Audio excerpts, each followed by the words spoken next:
Did you ever hear words that cut so deep, they rearrange the very air in your lungs? For me, it was just 3 words. The cleaner's food, I heard them from my daughter-in-law. Brittany. It was right after she gave birth to my first grandchild. 3 decades. That's how long I'd spent pouring every ounce of my energy, my love, my identity into being the wife, the mother, the one who held our world together here at Oakwood Residence, cooking, cleaning, managing, everything. And in that moment, after all that time, I was reduced to the cleaner. It was a shock, a cold wave that washed over me in that sterile hospital room. I didn't say a word back then, not immediately. I just swallowed it. But something inside me shifted, cracked, and 1 month later, I did the unthinkable. I left, packed a suitcase, booked a trip, and walked away from everything I'd ever known. And you know what's truly astonishing? What happened next? What happened when the person who kept all the plates spinning suddenly stopped? Nobody in that family saw it coming. This isn't just a story about a family falling apart. It's about finding your voice when you thought you'd lost it forever. It's about the invisible labor of love, the quiet cost of silence, and the unexpected strength you find when you finally choose yourself. Have you ever felt like your tireless efforts were just background noise in your own life? If you have, or if you've ever wondered what happens when the person holding everything together finally lets go, then stay with me. Before we dive into that moment in the hospital room that started it all, I need you to understand the life I'd built and the cracks that were already forming beneath that polished surface. 30 years, that's how long I'd poured my life into Oakwood Residence. 30 years of what felt like us. It started with such hope, such promise. I was in my early 20s when I met Walter. He was ambitious, full of big ideas, and he saw something in me. We married quickly, built our first small home, and then Kevin arrived. Walter's career began to take off, and we talked about what our life would be. He wanted a traditional home, a dedicated wife who managed the household, a place he could return to and find peace and order. I loved him. I believed in his dreams. And honestly, the idea of creating that stable, warm center for our family, it felt meaningful. So, I set aside my own budding career path, the plans I'd had for myself, and embraced the role, full-time, heart and soul. Every day for 3 decades unfolded much the same way. My alarm would go off before the sun touched the sky. Quietly, I'd head to the kitchen, the heart of the home. The smell of coffee brewing was often the first sign of life. Then, breakfast for Walter and Kevin, making sure they had everything they needed before they walked out the door into their busy world. Once they were gone, the real work began, cleaning room by room, ensuring everything was just so, laundry piled high, the endless cycle of washing, drying, folding, putting away, grocery lists, errands, keeping the pantry stocked, the house running like a well-oiled machine. For the past 10 years, that routine also included caring for Walter's mother, Martha. She was lovely, but frail, needing constant care and attention. There were doctor's appointments, medications, making sure she was comfortable, helping her with daily tasks that became increasingly difficult for her. It meant broken sleep, physical strain, and a different kind of emotional energy. It was demanding, yes, but she was my husband's mother. She was family, and family took care of family. You just did it, without question. From the outside, as I said, it must have looked perfect. The house was always immaculate, meals were on time, everyone was taken care of. Walter was proud of the image we projected. He'd bring colleagues over, entertain clients, and I was always there, the gracious hostess, ensuring everything ran smoothly in the background. They'd compliment him, comment on how lucky he was to have a home like this, a wife who managed it all. He'd smile, accept the praise, maybe add a brief acknowledgement of my efforts, but it always felt like he was talking about a very competent employee, not his partner. That's where the quiet ache started. In those moments, standing in the doorway, watching them interact with Walter, hearing the casual mentions of my efficiency. I was the keeper of the house, the manager of their comfort, but was I, Margaret? Did they ever truly see me, my thoughts, my feelings, the person beneath the apron, It felt like I was slowly fading, becoming less a person and more a function of the household. I was background noise in my own life. I remember one evening, I wasn't feeling well, a fever coming on. I asked Walter if he could just handle getting Kevin's dinner plated up. He looked at me, mildly annoyed, and said something about how he'd had a long day. Kevin just looked at his plate. I ended up doing it myself, swallowing not just the rising sickness, but that familiar pang of being completely alone in it. It wasn't their fault, exactly. Not malicious, just oblivious. It was the water wearing away the stone, day by day, moment by moment. They had never really had to see me, had they? Just the things I did for them. That quiet erosion had been happening for years, deep beneath the surface of our perfect life at Oakwood residence. It was the hidden reality of my sacrifice, of a life poured out and seemingly taken for granted, and that hidden crack, that silent yearning to be truly seen. It was about to be shattered. It took a new life entering the world, a tiny cry, to finally bring everything crashing down. They didn't even bother to tell me.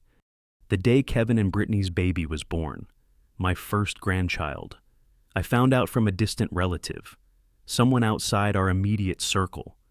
A phone call that began with, "Oh, isn't it wonderful about the baby?" My heart leaped, then sank. No call from Walter, no call from Kevin, nothing. 30 years, and I wasn't even worth a phone call for the most important event in our son's life. I didn't say a word to the relative. I just swallowed the shock, the sharp stab of hurt, and numbly hung up the phone. My mind was a jumble. Disappointment warred with a fierce primal urge to just be there, to see my grandson, to be with my son in this huge moment. So, without a word to anyone in the house, I drove straight to Lakeside General Hospital. I found the floor, the wing, even the room number, but I couldn't bring myself to go in immediately. I just stood outside that hospital room door for 24 straight hours. I didn't leave, not for food, not for rest, just waited, listening. I could hear snippets of conversation from inside, laughter, the soft cries of the baby, Brittany's voice. I imagined them as a happy little unit, bonded in this new miracle. And I was on the outside, an observer. My mind raced. Did they forget? Were they too busy? Or was this intentional? The quiet exclusion I'd felt for years, magnified into this glaring absence. But still, I held on to a flicker of hope. Maybe, just maybe, if I was there, if I showed up, they would see me. They would need me. Late that night, the hospital corridor grew quiet. A nurse bustled past. Then silence settled. I peered through the small window in the door, barely able to see. I knew newborns needed constant attention. His first diaper change. Maybe he was uncomfortable. A simple thing. Right? A grandmother helping out. A quiet act of love.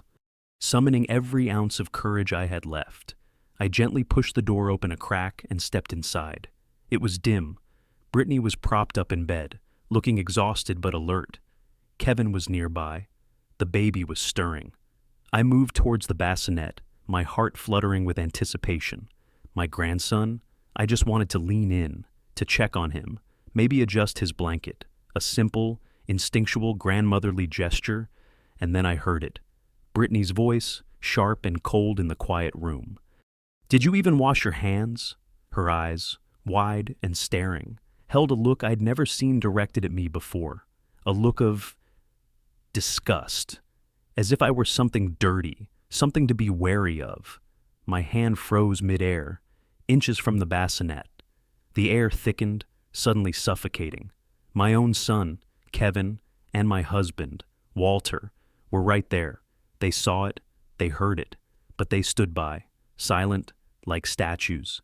They didn't say, "Of course she did, Brittany," or "That's your mother, watch your tone." Nothing. Instead, Walter cleared his throat and mumbled something about Brittany needing rest, about how I should take good care of her. Kevin just nodded in agreement. In that moment, the tiny crack I'd felt for years didn't just widen, it splintered into 1,000 sharp, jagged pieces. I wasn't just unseen, I was unclean, unfit, a potential source of contamination, not comfort or help. After 30 years of keeping their homes spotless, their clothes clean, their lives running smoothly, I was reduced to someone whose hands needed questioning, the sheer indignity of it, the lack of respect, the silent betrayal from my husband and son. It was a cold, hard realization. If they saw me as so little, so insignificant, so dirty, that even my touch was suspect, then what was I holding on to? What was left? Was I really just the cleaner in their eyes, too dirty to even touch my own grandchild? The thought twisted in my gut, swallowing the lump that had formed in my throat. I simply nodded, a tight, forced movement. I didn't argue. I didn't explain. I didn't defend myself. What was the point? They had already made up their minds about where I stood. On the outside, unseen, unworthy, the shock of that moment, that look of pure disgust, the silent complicity, it was a punch to the gut. It didn't just hurt, it clarified. Everything I'd endured, every sacrifice, every moment of feeling invisible, it all culminated in that one humiliating question. That cold shock, it shattered the last piece of my old identity. It struck straight at the final shred of hope I'd clung to regarding my place in that family. And the decision that had been a vague, desperate thought somewhere in the back of my mind solidified. I knew, with absolute certainty, what I had to do next. And that decision began with walking away. I booked my flight the very next morning. The image of Brittany's face, the silence of Walter and Kevin, it was a physical pain. I couldn't stay under that roof for another second, not with that heavy blanket of being unseen, unwanted, clinging to me. The decision wasn't made in anger, not entirely. It was made in a place of profound, bone-deep emptiness. If none of them saw me as worth a shred of respect, if I was just a utility, easily dismissed, then there was nothing left to hold on to. The only thing I could do was remove the utility. Packing wasn't just putting clothes in a suitcase. It was a dismantling. Each item I folded felt like I was folding away a part of the life I'd lived. 30 years of existence, reduced to what could fit in a few bags. My hands moved on autopilot, but my mind was a whirlwind. The computer screen glowed with the confirmation email. A flight to somewhere, anywhere, far away. The click of the mouse felt strangely momentous, a quiet declaration of independence. Walter and Kevin found out later that day.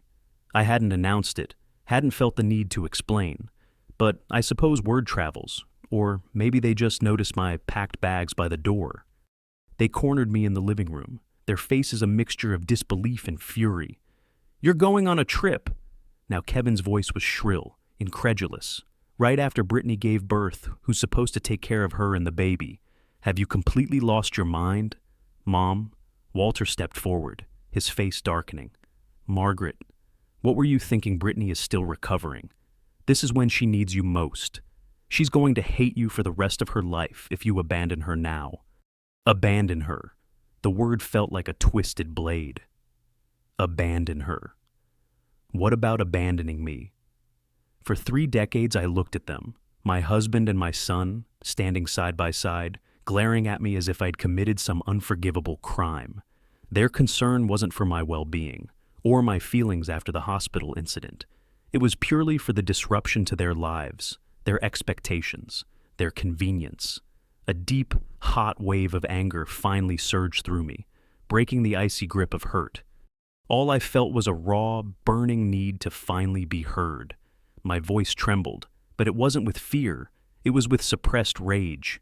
"Abandon her," I repeated, the words dripping with sarcasm. What about abandoning me? All I felt was a deep aching emptiness for years. I married you, Walter, when I was 20, had Kevin at 21. For the past 30 years, I've run this household like a tireless machine, cleaning, cooking, organizing, sacrificing. And yet, all my efforts have been taken for granted, treated like background noise in your lives. I turned to Kevin, my eyes blazing. Aside from being the one who cooks your meals and scrubs your laundry like a living maid, have you ever once acknowledged me as your mother to anyone I tried to change your baby's diaper yesterday? A simple act of a grandmother. And Brittany looked at me with disgust, asking if I'd even washed my hands. Do you really think I'm that filthy I didn't stop? The dam had burst. I've been looking after Kevin's newborn around the clock for 20 days straight. Has anyone in this house ever asked if I'm tired, and the moment I leave for one single day, you hire 2 full-time nannies to help Brittany? My voice rose. Brittany spent barely a day home from the hospital, and you're already worried about her being exhausted. What about me? Kevin avoided my gaze, his voice weak and defensive. Mom, can you not be so sensitive? Brittany's already unhappy with you. Everyone knows postpartum care is the priority here. I'm your only son. Aren't you afraid I might stop taking care of you in the future? The audacity, the sheer, naked selfishness. My own son, the boy I raised with everything I had, putting his needs above my own for 2 decades, married for mere months, and he was already using the threat of future care as leverage. He's already thinking about cutting me off. The thought was a bitter, dark joke. I let out a harsh laugh, devoid of humor. Take care of me. When I'm old, I shook my head. Don't worry about that. Kevin, when that time comes, I'll just check myself into a nursing home. You won't have to be burdened. Kevin, clearly frustrated that I wasn't backing down, turned to Walter. Dad, say something. Tell her she can't leave. Walter's face was tight with anger, but laced with something else. Panic. Margaret, what do you want from us? Are you trying to tear this whole family apart with this theatrics? My voice, though still trembling, grew colder, sharper. Oh, come on. That's a bit dramatic. Don't you think I pointed between them? Tears finally stinging my eyes. Not from sadness, but from rage and the sheer, unbelievable unfairness of it all. Tell me, who even told me Brittany was in labor? Who asked me when you booked a $15,000 postpartum suite? I gestured around the immaculate living room. I'm your wife, I'm your mother, but to either of you, have I ever really been seen as a living person the day Brittany gave birth? I heard it from someone else, not from you. And still, I didn't complain. I even stayed up late making soup to bring to her yesterday. I stopped, the memory of what happened next flashing in my mind. I had painstakingly made a nourishing soup, taken it to the hospital myself, filled with hope that this small act would bridge the distance. And Brittany had looked at it, looked at me, and had the nurse pour it straight into the trash because it was the cleaner's food. Walter and Kevin had said nothing then, just like they said nothing when she questioned my clean hands. The soup, like me, discarded. But your wife, I said, my voice barely a whisper, but cutting through the tension, said I was nothing more than the housemaid, said I was filthy. Then she poured the soup I made straight into the trash. When she humiliated me like that, both of you just stood there like statues. Not one word from either of you, Kevin snapped, clearly irritated again. Mom, can you stop dragging up the past? Already Brittany just had a baby. Her emotions are unstable. If I criticize her over something like that and it affects her milk supply, then what? The sheer audacity of using the baby as an excuse for cruelty. The focus was still entirely on Brittany, on Kevin, on them. My bitterness deepened. All I'd done was speak honestly about how I felt, about the years of neglect and the recent humiliation. But to them, I was just making a scene. I tried to hold my grandson. I continued, my voice cracking with the force of unshed tears and raw emotion. And she asked if I wash my hands. Do you really think I'm that filthy? What exactly did she mean by that? Kevin grew more agitated. He threw his hands up. You're in the kitchen all day. You reek of grease and smoke. It's nauseating. Honestly, even I can't stand the smell, let alone a newborn. The words hit me like a physical blow. Nauseating. My kitchen, the heart of my home, where I'd nourished them for decades. My very being, smelling of the food I cooked for them. I slammed my hand down on the nearest surface, the sharp crack echoing in the tense silence. Then why is it, I choked out, the lump in my throat making it almost impossible to speak, that when you're eating the meals I cook, you don't seem to mind how dirty I am? Walter finally stood up, his face a mask of cold anger and exasperation. You're too emotional right now, Margaret. This isn't the time to talk. Calm yourself down. Make more of that vegetable soup tonight and roast a chicken. Have it at the hospital by 6 sharp. Postpartum mothers need proper nutrition, and the hospital food isn't enough. You should cook something decent." He paused, adding, "Beverly can't go hungry either. You know she gets dizzy and nauseous if she skips a meal? It would be better if you delivered dinner early." He was giving orders, as if nothing had happened, as if I hadn't just laid bare 30 years of hurt, as if I were still just the help. I just stared at him, speechless at the complete lack of understanding, the utter dismissal of my feelings. Walter turned, grabbed Kevin by the arm, and they walked out, the front door slamming shut behind them, rattling the pictures on the wall. The silence that followed was deafening. I stood there trembling, unable to hold back the tears any longer. Hot, heavy tears streamed down my face. I buried my face in my hands and sobbed, loud, heart-wrenching sobs. The house felt vast, empty, and cold. They thought I'd rethink it. They thought the tears, the confrontation, were just a temporary outburst, easily fixed by giving orders and waiting for me to calm down. They thought I would unpack my bags and get back to work. They didn't know. They didn't know that every word they spoke, every tear I shed, was a step out of that gilded cage called family. My trip began, and for the first time in years, I felt like I could actually breathe. I'd always dreamed of seeing the vast, open skies of Montana, exploring those golden prairies, or feeling the crisp, salty air of a coastal town in Maine. With no schedule to keep, no meals to plan, no demands pulling at me, I chose the Golden Prairie Ranch. It was breathtaking. The air was so clean, it felt like my lungs were being washed with sunlight. The sky stretched endlessly, big enough to hold all the years of pent-up longing I'd carried. I hired a local guide, explored small towns, ate simple, delicious food. I went horseback riding, feeling the rhythm of the horse beneath me, the wind in my hair. At night, I'd sit outside, look up at the impossibly bright stars. And for a little while, I felt like that young girl again. Before marriage, before responsibility consumed me, it was a different kind of peace, a profound quietness that settled deep in my soul. For 30 years, my life had been dictated by the clock, by the needs of others. Now, time felt mine. I went to bed when I was tired, woke up with the sun, and simply existed, and it was glorious.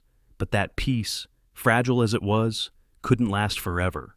The world I'd left behind wasn't ready to let go. The phone started ringing. Messages began to pile up. It was Walter. It was Kevin. Their initial shock had apparently worn off, replaced by irritation, then something else. Need. Their messages weren't about my well-being. They weren't apologies. They were demands, orders. They expected me to be back by a certain date. They needed me to do things. Specifically, they needed me to get back in the kitchen. "Where are you?" Kevin texted. "The house is a mess. No food. Brittany needs her soup. The nanny you hired isn't cooking right." Wait, they'd already hired someone. After complaining about me leaving, the irony was sharp. Then Walter called. His voice, surprisingly, was almost normal at first, as if we were discussing household logistics, not the implosion of our family. "Margaret, this trip of yours, it's gone on long enough. It's time to come home.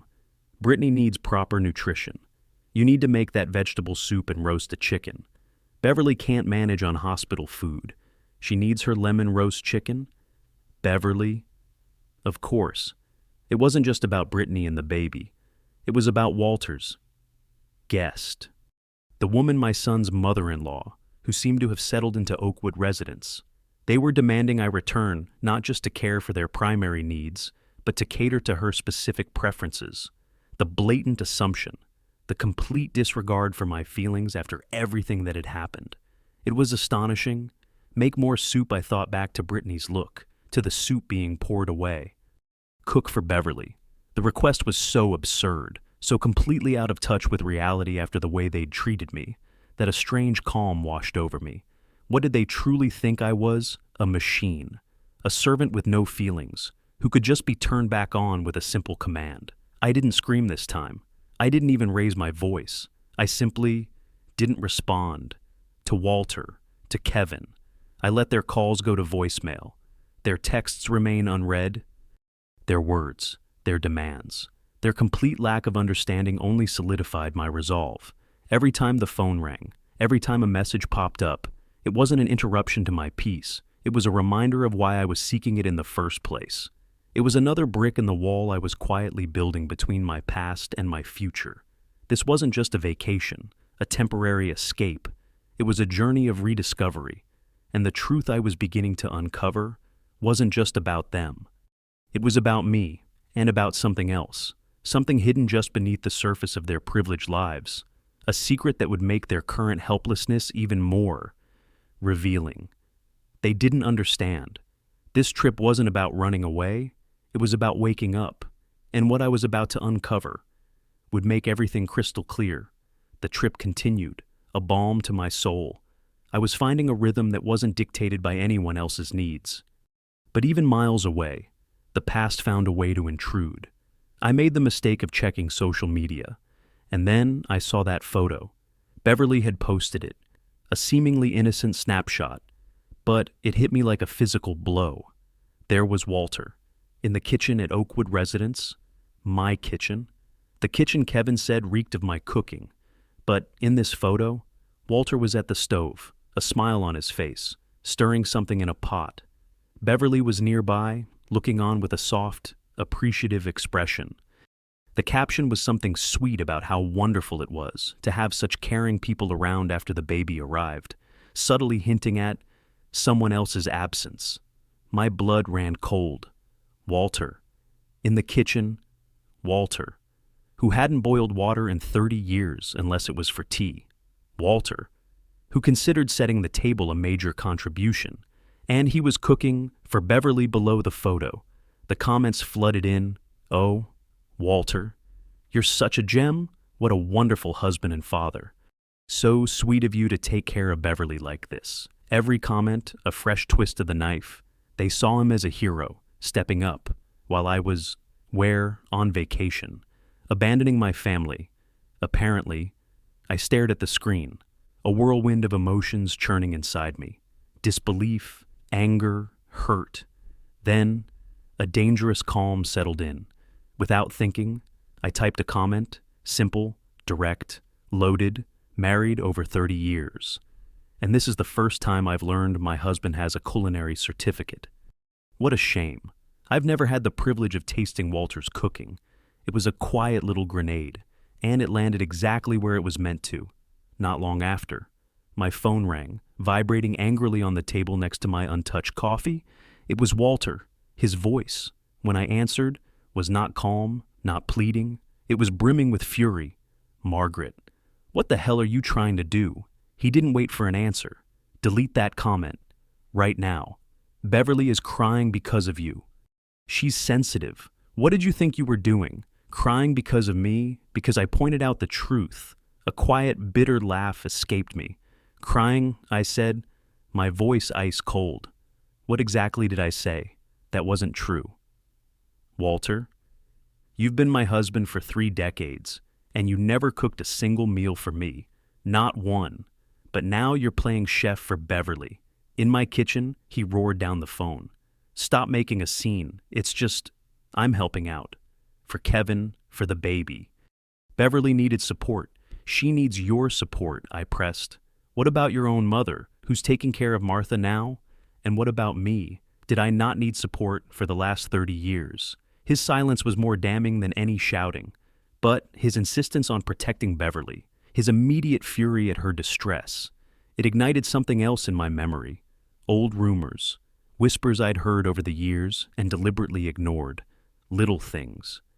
Seeing Walter with Beverly at events when I wasn't there, casual mentions that made me pause but that I pushed away. Then came the memory that truly solidified the horror. It was at Kevin's engagement party, a big family gathering. I stepped into a quiet room, thinking it was empty, but Carol, Walter's sister, and another relative were talking in hushed tones. I froze, listening. Can you believe it? Walter and Beverly been going on for years. Apparently, that was the relative's voice. Carol sighed.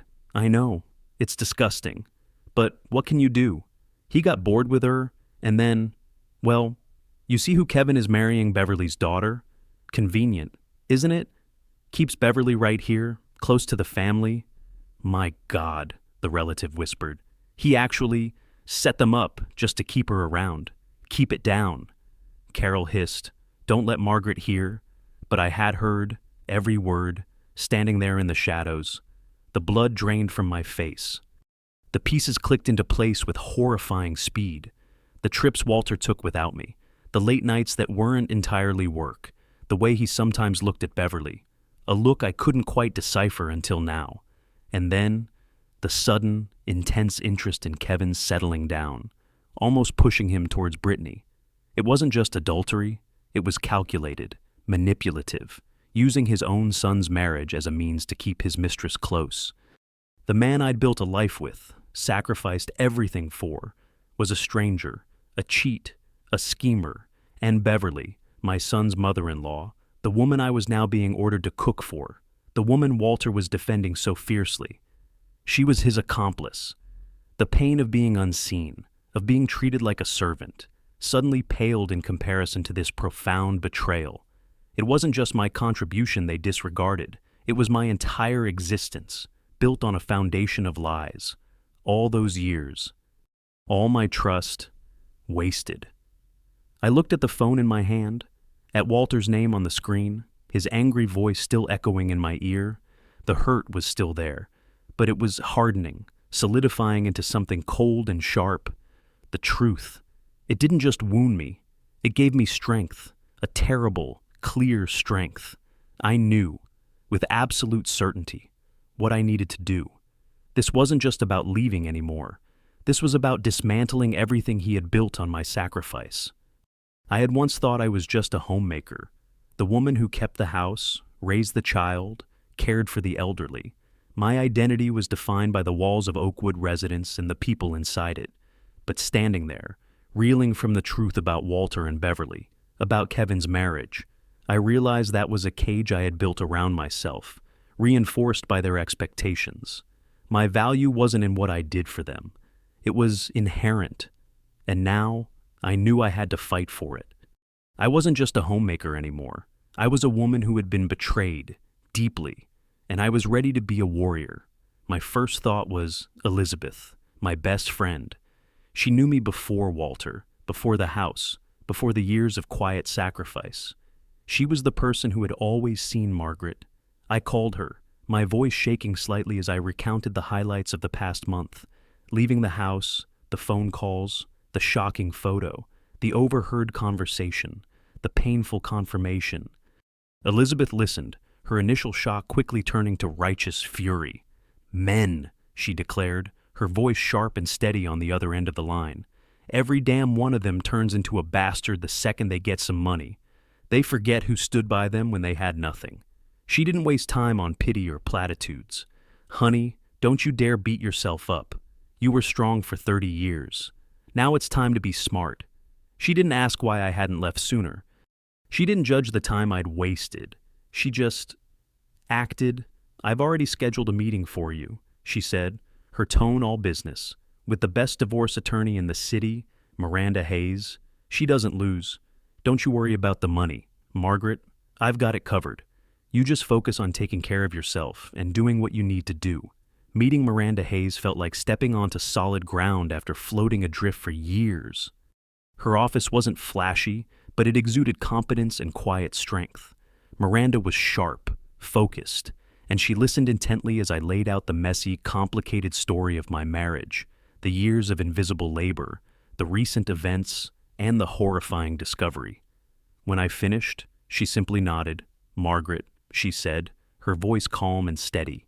This is a clear case of marital contribution, regardless of whether that contribution was financial or domestic. Your labor had immense value, and the circumstances surrounding your son's marriage and Mr. Dawson's other relationship will certainly be relevant. She outlined the process, the steps we needed to take, the financial disclosures, the strategy. For the first time, I felt like someone understood the invisible weight I had carried and saw it as tangible, valuable work. This wasn't just about leaving, it was about getting what was rightfully mine after 3 decades of building their foundation. Just as I was gathering my resolve, preparing to step fully into this new, intimidating world of legal battles and asset divisions, Walter made his move. It was a few days later. I was exploring the possibility of buying a small, reliable car, something just for me, something I could choose without anyone else's input. I'd saved a small amount over the years, squirreled away bit by bit. When I tried to use my card at the dealership, it was declined. I tried another, declined. A knot of ice formed in my stomach. My phone rang seconds later. It was Walter. His voice was smug, dripping with satisfaction. Well, Margaret, trying to spend money. Are we 20 years? I've spoiled you too much. My heart hammered against my ribs, but I forced myself to breathe. You want a divorce? He continued, his tone hardening. Fine. Let me show you what life after divorce really feels like. He had frozen my accounts, all of them, every penny.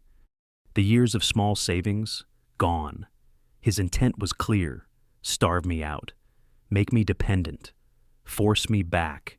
He thought hitting me in the pocketbook would cripple me, send me crawling back to Oakwood residence, begging for access to the life he controlled. A wave of fear, sharp and cold, washed over me. But just as quickly, the anger surged, hotter than ever. This wasn't just about money anymore. This was about power, control. He wasn't just taking my funds. He was trying to cut off my ability to function, to be independent. He was trying to erase my efforts, my savings, my ability to even buy a simple car. He waited for my response, probably expecting tears, panic, a plea. I took a deep breath, picturing Miranda's calm face, Elizabeth's fierce support. I thought of Brittany's disgusted look, Kevin's selfish words, Walter's betrayal, and the fear receded, replaced by a cold, unwavering certainty. Walter, I said, my voice quiet but steady, devoid of emotion. It's already done. There was a pause on the other end. My attorney has already sent his notice. I told him. Check your mailbox. I hung up before he could say a word. Less than an hour later, Walter's assistant showed up at Oakwood residence. I wasn't there, but the message got through. Frank's driver delivered a formal divorce notice from his attorney. He had thought he was making the first move, trapping me.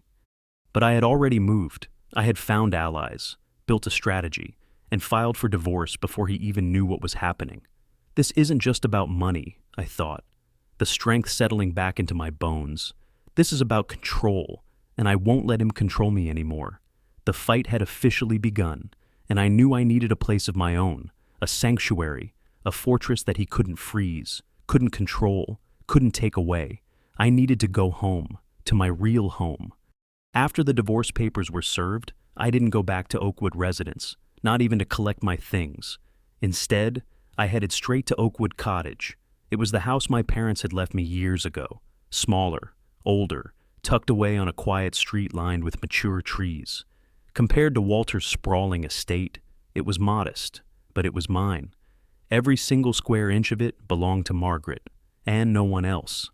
Walter had often used Oakwood residence as a weapon.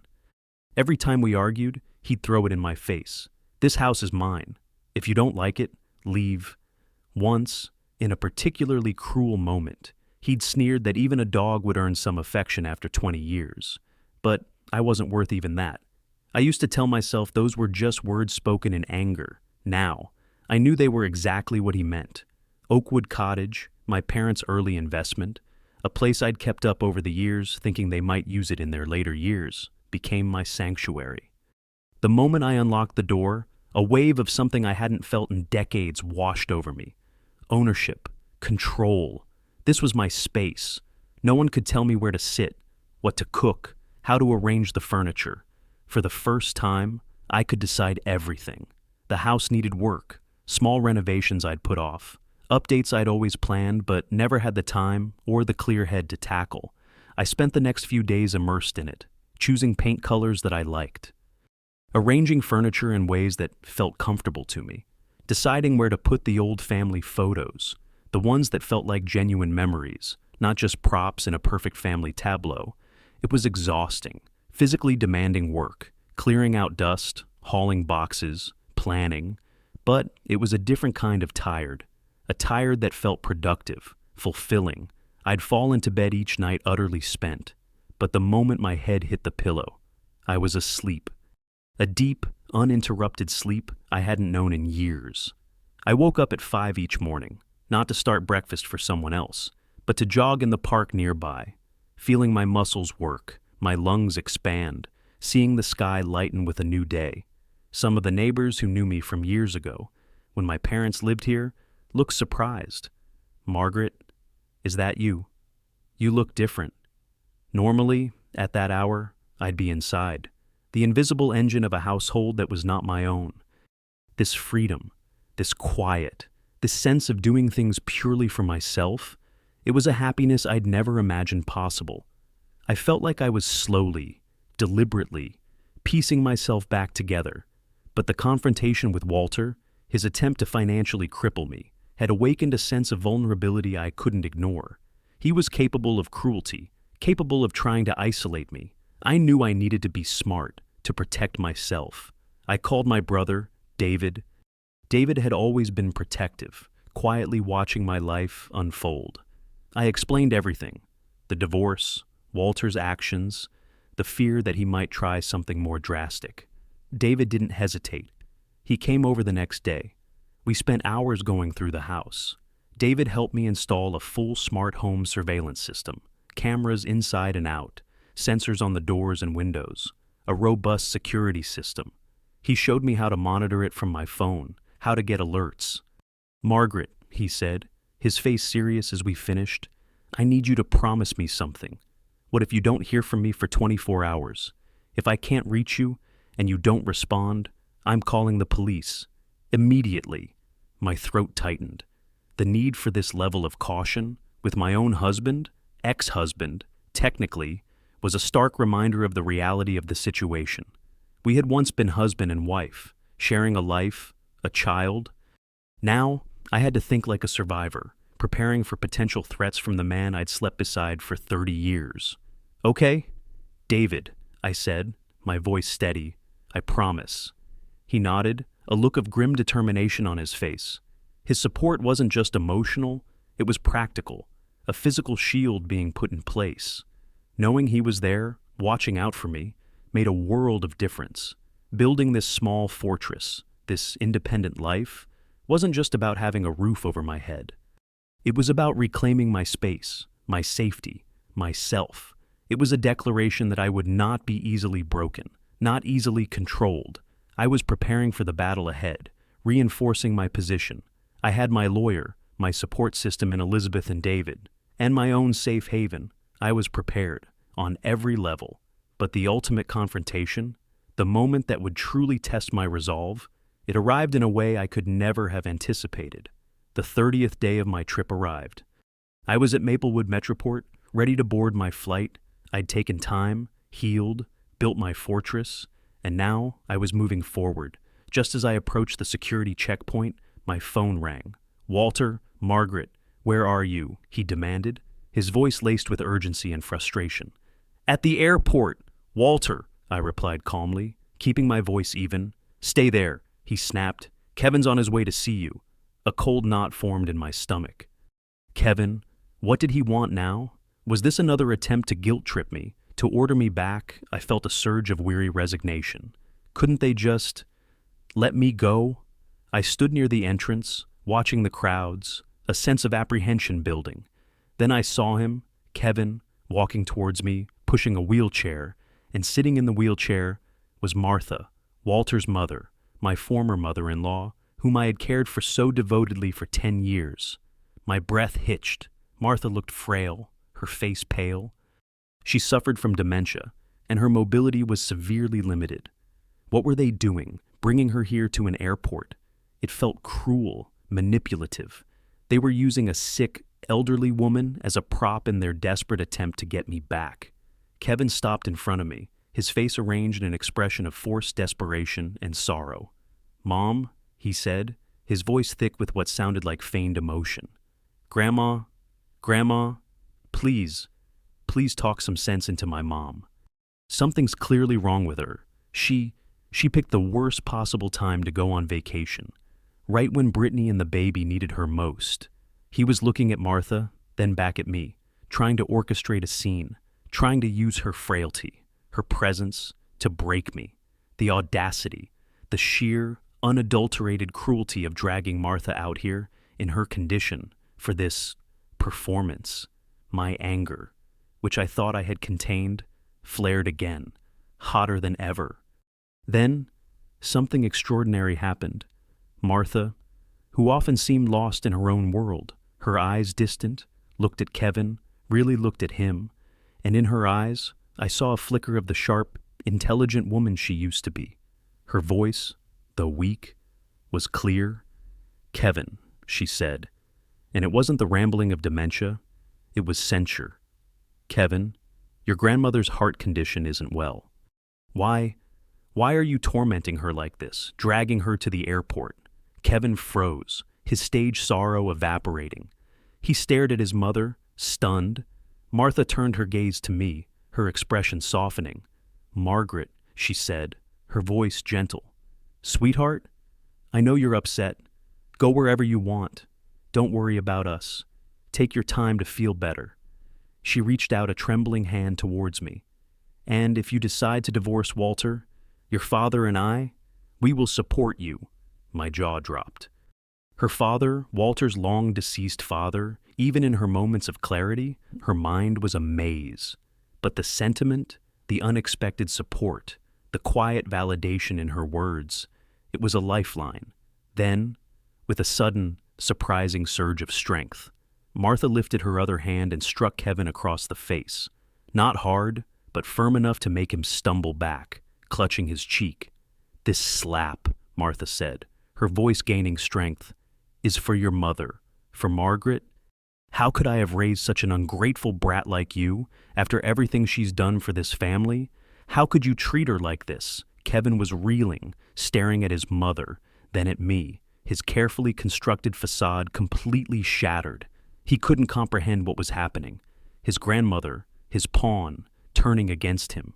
Witnessing Martha's unexpected defense, her clear-eyed fury, her fierce, if slightly confused, support for me.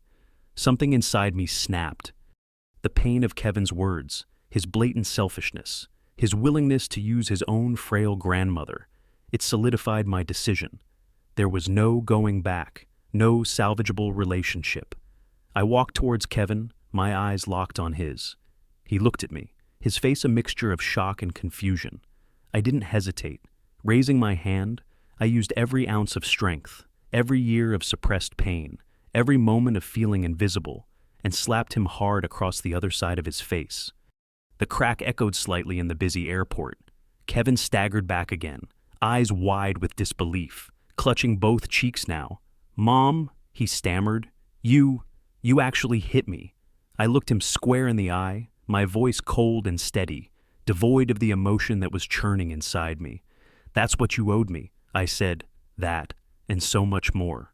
For every time you didn't see me, for every time you took me for granted, for every selfish word." I took a deep breath, the finality of the words heavy on my tongue. "And from this day on, I'm severing all ties with you. I am no longer your mother." The words hung in the air between us. Kevin's face contorted, not with pain, but with fury. He pointed a trembling finger at me. "Fine." He spat, his voice laced with venom. "You'll regret this. You'll come crawling back." He still didn't understand. He still thought my decision was temporary, an emotional outburst that would pass when things got hard for me. He still believed I would regret leaving the security, the convenience of being Mrs. B. Walter Dawson, the keeper of Oakwood residence. He had no idea. I turned away from him, from Walter's mother still sitting in the wheelchair, from the wreckage of the family I had built. I walked straight toward the security gates, not looking back. Kevin's calls and shouts echoed behind me for a moment, then faded into the general noise of the airport. I didn't respond. The path ahead, I will walk it alone, I thought, stepping towards the gates. But I am no longer afraid. After that day, they didn't call me again. Not Walter, not Kevin. They thought I would regret it, but I didn't regret it for a single second. The day finally came. The day I was officially taking back my life. The date was set for the hearing at the Sterling County Courthouse. It felt surreal, walking into that imposing building, knowing that inside, the chapter of my life that had defined me for 30 years would officially close. Miranda Hayes was exactly as Elizabeth described, sharp, prepared, and utterly unflappable.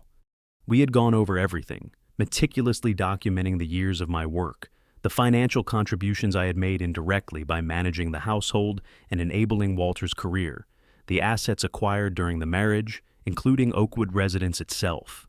We also had the information about the frozen accounts, his attempts to control me, and the complexities surrounding his relationship with Beverly and the circumstances of Kevin's marriage.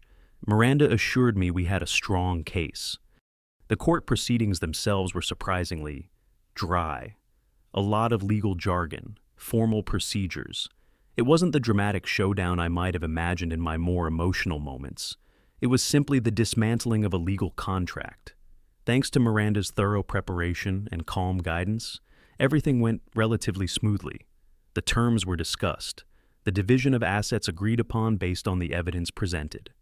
Oakwood Cottage, which was legally mine from my parents, was safe, of course, and we argued successfully for my significant contribution to the wealth accumulated during the marriage. The court recognized the value of my 30 years of unpaid labor.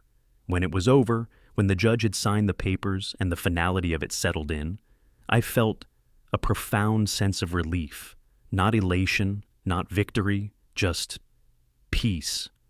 The weight I hadn't fully realized I was carrying had been lifted. As I walked out of the courthouse, into the bright afternoon sun, a figure was standing near the entrance, seemingly waiting. It was Walter. He looked different, not the confident, slightly arrogant man I knew. His tie was slightly askew. His suit jacket looked a little rumpled, unlike his usual immaculate appearance. His face held a complex mixture of emotions, perhaps confusion, irritation, maybe even a touch of desperation, but still, underlying it all, that familiar air of entitlement. He saw me and straightened up. He approached me, tentative at first, then regaining some of his usual composure. "Margaret," he said, his voice low, trying to sound reasonable. How did we end up like this?" I stopped a few feet away from him. I didn't smile, I didn't frown, I just looked at him, the man I had loved, the man I had built a life with, the man who had seen me as furniture. He continued, stepping closer, lowering his voice as if we were discussing a sensitive business deal. This is unnecessary. Margaret, all this theatrics, the trip, the lawyer. We could have worked this out." He gestured vaguely. "If the allowance I gave you wasn't enough, I can increase it. We can hire more help for the house, full-time staff. You don't have to do everything yourself anymore. You can use the driver whenever you want. We can go back, mostly, to how things were." I listened, my mind calm. He still didn't get it, not even after everything.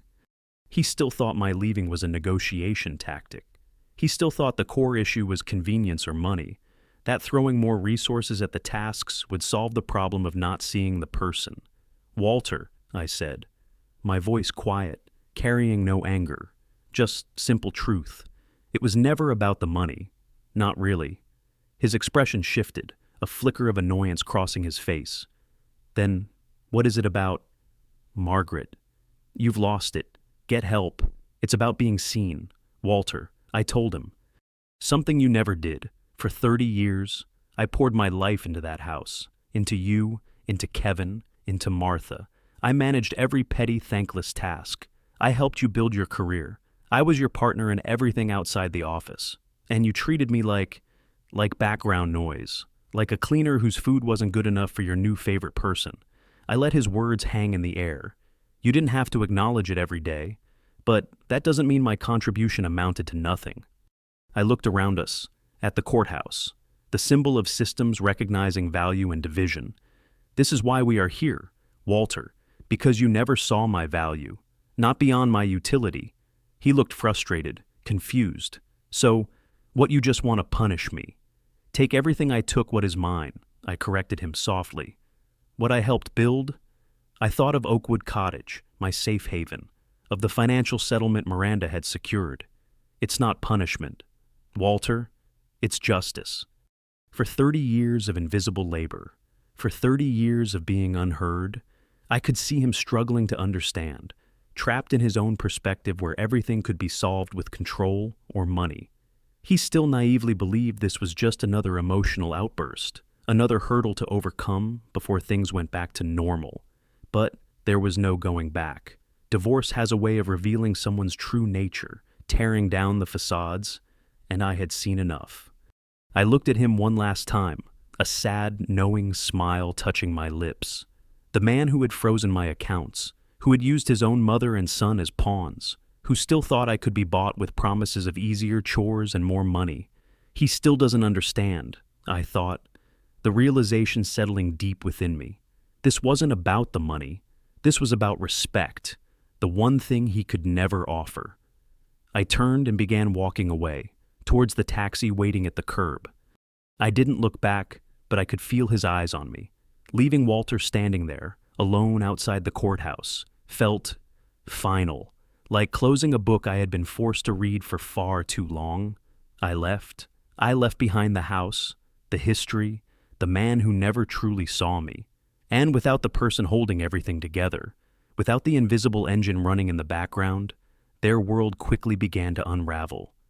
Without the person holding the center, without the one who kept the fire burning, the house, it grows cold very quickly. While I was slowly, deliberately building my new life in Oakwood Cottage, finding my own rhythm, their world began to unravel. Not dramatically, not with a sudden crash, but piece by piece, as the weight of the daily reality they had always ignored settled heavily on their shoulders. I heard about it in bits and pieces at first. Through indirect channels, perhaps through Carol, who was still concerned about Martha, or even distant family members who couldn't help but notice the shift. The most immediate and perhaps most telling chaos revolved around Martha. Poor Martha. I had cared for her for 10 years. 10 years of changing, feeding, comforting, staying up with her through confused nights. It was demanding, exhausting work, requiring patience and consistency. After I left, that responsibility fell to Walter, Kevin, and Beverly. Within days, they were struggling. Beverly, it turned out, had zero inclination or capability for actual caregiving. Her world revolved around comfort, not chores. Walter and Kevin were lost. They had never handled the physical realities of Martha's condition. 20 days. That's how long they lasted before reaching a breaking point. 20 days, compared to my 10 years. I heard the details later.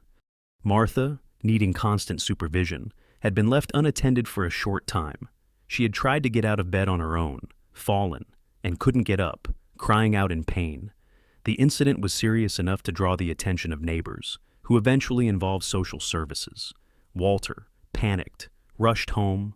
Beverly, I was told, continued to deflect blame, saying Martha's fall was unexpected, that she couldn't be watched every second. She even tried to justify her inaction to Walter, saying, "I've never cared for a sick person. I have no experience. I couldn't take care of her." The blunt admission highlighted the fundamental difference in our understanding of family. Meanwhile, life at Maplewood Estates apartments for Kevin and Brittany wasn't much better. Beverly, displaced from Oakwood residence after my departure, and perhaps unwelcomed by Walter after my comment and the revealed truth, had apparently moved in with her daughter and son-in-law. The arrangement quickly soured. Beverly treated Kevin and Brittany's apartment like a hotel, spending her days at spas or shopping, contributing nothing to the household chores or the baby's care. Brittany, stressed and recovering, would ask her mother for help, only to be met with complaints about feeling unwell or being too tired. Kevin hired a nanny, trying to restore some order and get help with the baby. But Beverly found fault with everything. The nanny's salary was too high. The nanny ate too much of their food.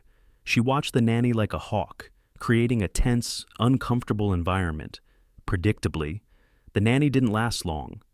Then came the incident that truly illustrated the level of dysfunction. When the baby was around 3 months old, Beverly, perhaps trying to help or simply not thinking, gave the baby egg yolk, a common allergen for infants. The baby had a severe allergic reaction and had to be rushed to the hospital. Kevin was furious, absolutely livid, at the hospital. When the doctor asked what had happened, Beverly, astonishingly, blamed the former nanny, claiming she hadn't watched the baby properly. Kevin, having witnessed Beverly's lack of attention and her general incompetence, erupted. He and Brittany had a massive argument. Brittany, caught between her husband and her mother, tried to defend Beverly, but Kevin had reached his limit. She will never step foot in this house again. He reportedly yelled at Brittany, "If anything happens to my child because of her, I swear, I'll go after your mother." The sheer irony was almost poetic. Kevin, who had accused me of abandoning them, was now kicking his own mother-in-law out because she was incompetent and dangerous. Walter wasn't faring much better. While I was enjoying the clean air of Montana or the quiet charm of my cottage, reports filtered back that he was struggling to manage even basic things. Meals were erratic. The house wasn't kept. His long-standing stomach issues, which I had always managed by preparing specific bland meals, flared up badly without my consistent care. He was forced to rely on takeout, which only aggravated his condition. The meticulous order of Oakwood residents, the invisible infrastructure I had maintained, had crumbled. Seeing or hearing about the predictable chaos they were living in wasn't about taking pleasure in their suffering. It was a quiet, melancholic confirmation. They still didn't understand, did they? They didn't understand that the small things, the cooking, the cleaning, the caring for Martha, the managing of daily life, weren't small at all. They were the foundation, and without the person who tirelessly built and maintained that foundation, the whole structure was bound to shake. They couldn't cope. They couldn't manage the responsibilities they had previously taken for granted. And just as I anticipated, after weeks of struggling, the phone started ringing again. This time, it was different. This time, the calls weren't full of demands or accusations. They were full of something else entirely, something that sounded a lot like desperation. It was the sound of a family that had lost its invisible engine, finally realizing it couldn't run without it. It was the sound of a plea. Then they called back, one by one, and their voices were different. Gone was the arrogant demanding, the entitled fury. In its place was a raw, unfamiliar tone. Desperation. Kevin texted first, then called. His voice was strained, bordering on whiny. "Mom, please. It's been weeks. We can't do this. Brittany is so stressed. The baby needs things. We need you." He sounded like a lost boy, not the man who had threatened to cut me off. There was a hint of an apology buried beneath the complaints about how hard their lives had become, how the house was a mess, how they couldn't find decent help. But it was clear the apology was less about the hurt they'd caused and more about the inconvenience of my absence. Then came Walter. He tried a different approach, less demanding, more bargaining. He talked about the house, about things falling apart. He even mentioned Martha, saying how difficult things were with her care. But it was still laced with veiled expectations, the assumption that I would, of course, return to fix it. I listened, mostly in silence, letting him talk himself out. The power had shifted, and he didn't seem to know how to handle it. But the call that truly hit home came from Carol, Walter's sister, my former sister-in-law. Her voice was trembling, thick with tears. "Margaret," she sobbed, barely able to speak. "Oh, Margaret, please, you have to come back." My heart clenched. Was Martha gone? Had the lack of proper care finally? I held my breath. "It's Mom," Carol managed, her voice breaking. She's so bad. Since you left, it's been awful. We just can't manage." She described the chaos, the sheer inability of Walter, Kevin, or even Beverly when she was around, to provide the consistent patient care Martha needed. She recounted the incident where Martha fell, the involvement of social services. Carol herself had been trying to help, but she had her own life, her own limitations, Margaret, she pleaded, her voice rising in desperation. We don't know what to do. Mom is deteriorating so fast, yelling at night, wandering, getting hurt. Then came the words I never expected from Carol. Walter? Walter is a bastard. Margaret. He yelled at me, yelled at his own sister, all because I told him he wasn't doing enough for Mom, that he needed to get serious help. He threatened to hit me. Hearing Carol's raw confession, her fear, her acknowledgement of Walter's true nature, it gave me a pang of sympathy for her. She was caught in the middle, finally seeing the man I had seen for years. Please, Margaret, she begged, her voice cracking. He admits he was wrong. He asked me to call you.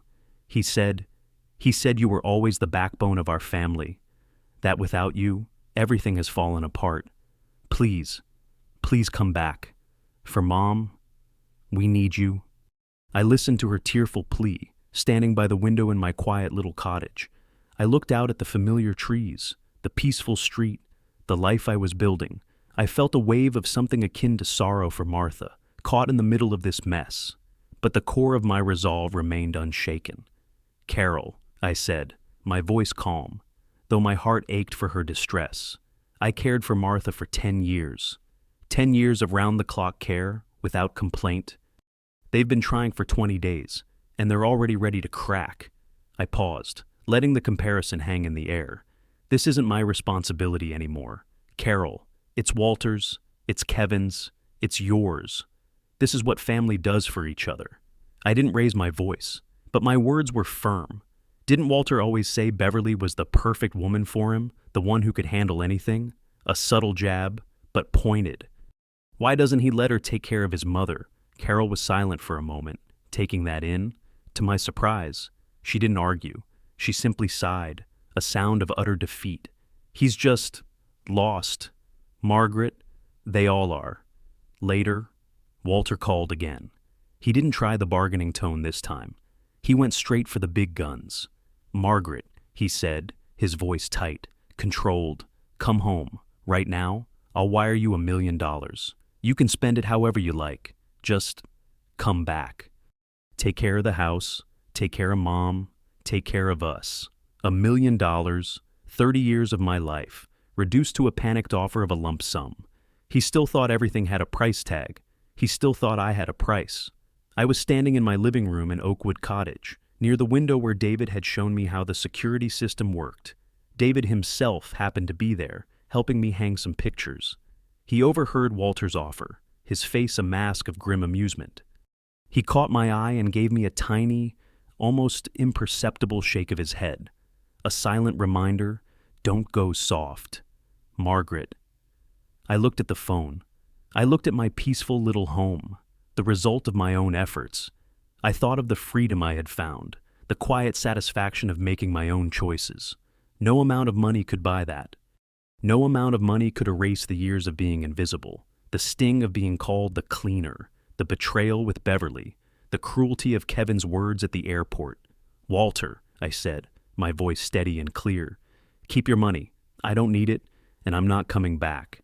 There was a stunned silence on his end. I suggest you hire professional help, I continued, offering a practical solution devoid of emotion, a full-time housekeeper for the house, a skilled caregiver for Martha. They are professionals.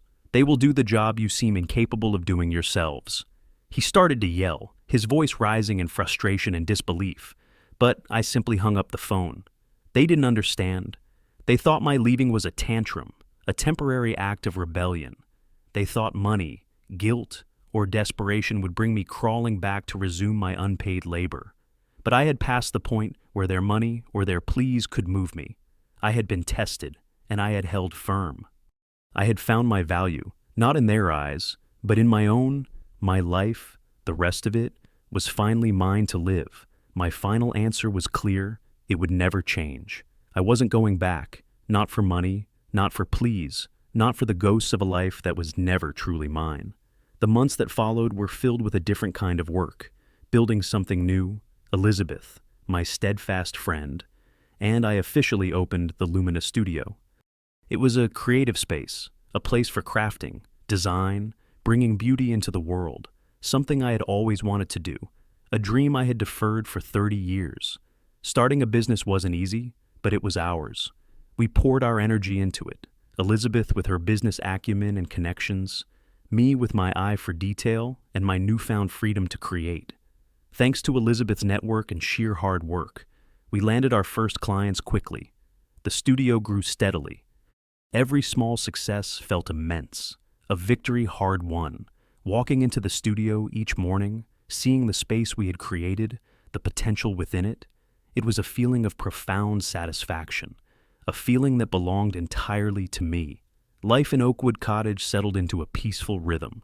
I cherished the simple things, my morning jogs, a quiet cup of coffee in my little garden, choosing what to cook just for myself, reading for pleasure without interruption. I had time to nurture myself, to explore interests I had long neglected. I was no longer defined by the demands of others, but by my own choices. I was home, not just in the cottage, but home within myself. Meanwhile, I heard echoes of the lives I had left behind. News trickled in, confirming that the chaos I had foreseen had indeed continued. Martha, bless her heart, passed away peacefully just before spring. Without my consistent care, I suspect her final months were difficult for everyone involved, but perhaps, in her passing, she finally found peace. Walter, I heard, was quietly remorseful. Though I doubted the depth of it went beyond the immense inconvenience and the loss of the life I had provided. Carol told someone that Walter had admitted to her. Maybe if Margaret hadn't left, if we hadn't divorced, Mom would have lived longer. A convenient narrative for him, perhaps shifting the blame away from his own neglect and actions. But it confirmed that my absence had a tangible impact. Kevin and Brittany eventually found a way to manage, or at least coexist. They had reconciled after the incident with Beverly, reaching some kind of new agreement. Brittany could visit her own family, but seemingly, no one else would interfere in their home life. They remained in their apartment, living separately from Walter, perhaps forced into independence they weren't prepared for. Kevin, I heard, still struggled with the practicalities of running a home. And Beverly, her story ended not with a bang, but with a quiet fading. After the incident at the airport and the subsequent chaos, she became something of a pariah within the family circles. Walter kept her at a distance, his interest likely waning as her presence became a liability rather than a convenience. Her husband, perhaps finally waking up to the reality of her behavior and the consequences it brought, grew colder, more distant. There was no public scandal, no dramatic downfall, just a slow, suffocating kind of isolation. She reaped what she had sown. Walter even managed to claw back some of the substantial amount of money he had foolishly given Beverly. Another practical consequence of his misplaced priorities? Brittany, too, had quietly returned every expensive gift Walter had once lavished on Beverly's mother. It seemed everyone was trying to clean up the mess, piece by piece. One day, Walter's former assistant, still in touch with mutual acquaintances, mentioned to someone that Walter still occasionally asked about me, asked if I would ever consider remarrying him. The thought was almost comical. Remarry him, the man who saw me as a cleaner, who used his own son, who betrayed me so completely I gave the same answer I had given myself the day I walked away from the courthouse. Not in this lifetime. I would never again wear the chains of marriage for anyone, not after finding the glorious freedom of being myself. My journey wasn't a fairy tale. There wasn't a Prince Charming or a perfect resolution where everyone learned their lesson and we all lived happily ever after. It was messier, harder, filled with real pain and loss. But it was my journey. I had faced the dragon, walked through the wilderness, and returned, changed. From now on, I was simply Margaret, not Walter's wife, not Kevin's mother in the traditional sense, just a woman who had finally come home to herself, who could breathe freely, live authentically, and build a life on her own terms. A life filled with purpose, peace, and the quiet, undeniable satisfaction of knowing my own worth. This was the life I deserved.